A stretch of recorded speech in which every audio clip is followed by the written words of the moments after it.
From the square outside the former finance ministry, thousands of protesters took to the streets of Budapest once more.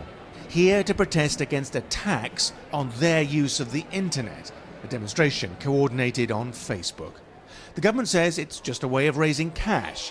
These protesters say it's unfair and it's political. It is not just a protest against taxes, I believe. It's more like a freedom march, in my opinion. This is probably just the last straw. They've introduced so many taxes, and everybody has a feeling that this is like the end of internet, that this is going to kill internet.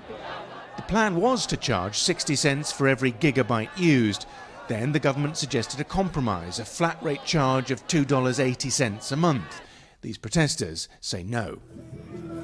Hungary is struggling under enormous public debt, and the government of Prime Minister Viktor Orban has already introduced all sorts of new taxes, but none as unpopular as this one. But many of the protesters here accuse his government of corruption, of trying to weaken the opposition and centralise power, and of trying to limit press freedom.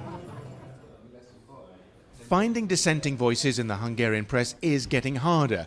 Critics say the internet tax will further erode people's access to opposition voices. Now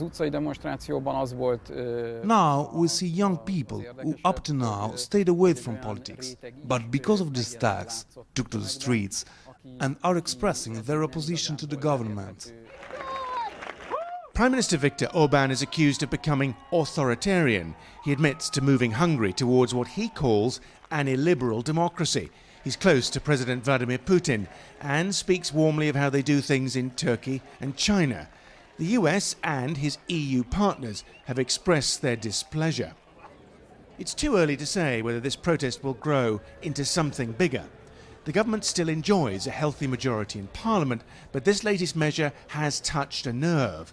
It's not clear if these protesters have the stomach for a bigger political fight. Simon McGregor-Wood, Al Jazeera, Budapest.